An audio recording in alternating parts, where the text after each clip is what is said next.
berkala karena kita sudah cukup lama menjalin kerjasama politik dan kita sudah membentuk sekretariat bersama sehingga memang secara berkala kita berjumpa untuk mengupdate masing-masing. Jadi hasil pertemuan-pertemuan saya dengan partai-partai lain saya akan brief beliau, kemudian tentunya beliau juga akan update hal-hal dan kita akan tukar-menukar informasi. Saya kira itu, Gus, silakan. Assalamualaikum warahmatullahi wabarakatuh. Selamat sore, salam sejahtera untuk kita semua. Om Swastiastu, Namo Buddhaya, salam kebajikan. Yang saya hormati Pak Prabowo beserta seluruh jajaran DPP Partai Gerindra, saya bersama teman-teman DPP PKB sungguh berbahagia, bersyukur bertemu kembali untuk melaksanakan diskusi rutin, update berbagai perkembangan, sehingga kita ingin mendorong terus koalisi bersama-sama masyarakat dan seluruh bangsa kita untuk mengantisipasi berbagai perkembangan kerja-kerja kita di koalisi pemerintahan maupun kerja-kerja kita bersama koalisi untuk memajukan partai masing-masing. Alhamdulillah, selamat kepada Pak Prabowo. Nah, kita bekerja terus meyakinkan rakyat agar PKB dan Gerindra terus bisa diterima di masyarakat dengan baik.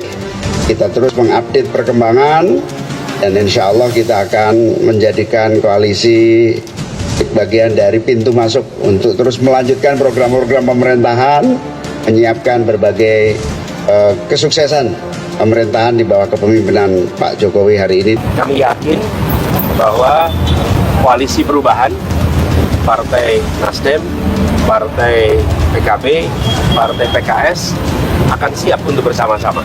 Gitu. Kalau dari kacamata Mas Adi, apa yang bisa dibaca dari pertemuan yang terkesan mendadak ini? Tergantung bagaimana cara melihatnya. Kalau kita menggunakan perspektif normatif, pasti pertemuan ini dianggap sebagai pertemuan biasa, silaturahmi politik kebangsaan yang dibicarakan juga isi terkait dengan negara dan kebangsaan ya. Karena Pak Jokowi dan Surya Paloh dinilai punya hubungan yang sampai saat ini masih baik-baik saja, sekalipun kemarin sempat fluktuatif dan turun naik. Tapi yang kedua yang paling banyak dibicarakan oleh orang pastinya membaca konteks politik hari ini di mana proses pemilu terus berlanjut ya, terutama rekapitulasi suara yang belum selesai. Publik menduga-duga ini sangat mungkin pertemuan kedua tokoh ini sangat dikaitkan dengan soal kemungkinan bagaimana Partai Nasdem akan menjadi koalisi poros politik di paslon nomor 2 Prabowo dan Gibran ya.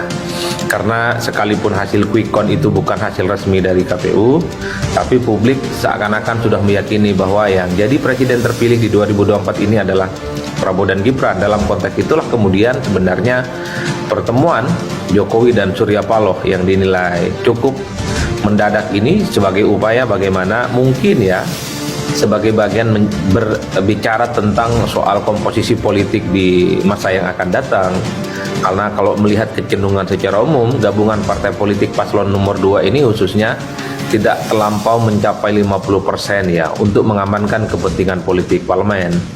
Oleh karena itu bukan tidak mungkin yang dibicarakan itu soal bagaimana kemungkinan Nasdem jika diajak menjadi bagian dalam koalisi pemerintahannya Prabowo Gibran. Karena sehari 2 hari sebelumnya kita juga sedang menyaksikan bagaimana Pak Prabowo Subianto bertemu dengan Pak SBY. Publik juga mengaitkan itu sebagai upaya tentang bagaimana bicara tentang komposisi kementerian ke depan. Dan 3 atau 2 hari ke depan juga kita akan menyaksikan pasti bagaimana elit-elit partai ini saling bertemu sama yang lainnya. Apalagi misalnya Prabowo Subianto ini kan memiliki satu madhab politik yang ingin merangkul semua kalangan, ingin merangkul semua kelompok, ingin merangkul kekuatan-kekuatan politik yang ada. Itulah yang kemudian ditafsirkan setiap pertemuan elit, setiap pertemuan ketua umum partai dengan presiden misalnya ataupun dengan Prabowo Subianto, itu pasti dikaitkan dengan bagaimana menyusun komposisi politik di masa yang akan datang. Jadi bicaranya sudah di situ sebenarnya, sambil menunggu keputusan resmi dari KPU yang akan segera mengumumkan siapa presiden definitif, presiden rakyat Indonesia yang terpilih ya. Kalau sesuai dengan quick count ya saya kira memang Pak Prabowo Subianto dan Gibran Rakabuming Raka. Jadi bagi kita, kalau kita membaca konteks, sepertinya ini soal bagaimana kemungkinan Nasdem menjalin hubungan politik, soal kemungkinan bergabung dengan Prabowo Subianto, menjadi bagian dari koalisinya Prabowo Subianto dan Gibran Rakabuming Raka. Ya itulah politik kita. Nasdem PKB diprediksi gabung Prabowo Gibran, PDIP dan PKS oposisi. Pengamat politik dari Universitas Esa Unggul Jamiluddin Ritonga memprediksi PDIP dan Partai Keadilan Sejahtera, PKS, akan menjadi partai oposisi pemerintahan Prabowo Subianto Gibran Rakabuming Raka. Adapun PDIP merupakan partai pengusung Ganjar Pranowo Mahfud MD, sedangkan Nasdem mengusung Anies Baswedan Muhaimin Iskandar. PDIP dan PKS berpeluang besar menjadi partai oposisi. Dua partai ini sudah biasa menjadi partai oposisi, ujar Jamiluddin saat dimintai konfirmasi, Senin, 19 Februari 2024. Jamiluddin menjelaskan, PDIP dan PKS merupakan partai ideologis yang tidak mudah goyah karena iming-iming jabatan. Dia menilai politik pragmatisme jauh dari dua partai tersebut. Namun, Jamiluddin memandang PDIP dan PKS akan sulit bersatu sebagai oposisi. Sebab, dua partai ini punya ideologis yang berbeda untuk diperjuangkan. Keduanya memang ibarat minyak dan air, tuturnya. Jamiluddin menduga, kalaupun PDIP dan PKS menjadi oposisi, maka yang diperjuangkan akan berbeda. Dia menyebutkan, PDIP dan PKS hanya akan bersatu sebatas pada isu-isu tertentu. Bersatunya dua partai ini sebatas pada kepentingan yang sama, dan selebihnya mereka akan berjalan masing-masing, kata Jamiluddin. Maka dari itu, kata dia, oposisi mendatang berpeluang tidak solid.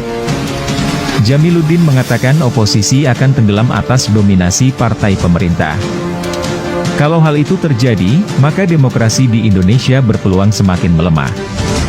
Hal ini tentu menjadi petaka bagi Indonesia, jelasnya. Sementara itu, Nasdem dan PKB selaku pengusung Anies Muhaimin diprediksi masuk ke pemerintahan. Jamiluddin menyebut Nasdem dan PKB sebagai partai yang mencari pihak mana yang menguntungkan mereka. Dua partai itu, Nasdem dan PKB, berpeluang masuk pemerintah. Sebab dua partai ini cenderung pragmatis. Mereka akan ikut kemana saja selama itu menguntungkan, imbuh Jamiluddin. Reaksi Cak Imin ditanya soal kemungkinan dirinya gabung koalisi Prabowo Gibran. Cawapres nomor urut 1 sekaligus Ketua Umum PKB, Muhaimin Iskandar, Cak Imin, mengaku bahwa hingga saat ini dirinya belum menerima tawaran dari kubu Capres nomor urut 2, Prabowo Subianto untuk bergabung dalam koalisi Indonesia Maju. Saya di jalur perubahan. Siapa yang nawari? Jangan berandai-andai, ujar Cawapres nomor urut 1, Cak Imin pada Jumat, 23 Februari 2024. Belum ada, tidak ada, tawaran dari Prabowo, pungkas Cak Imin.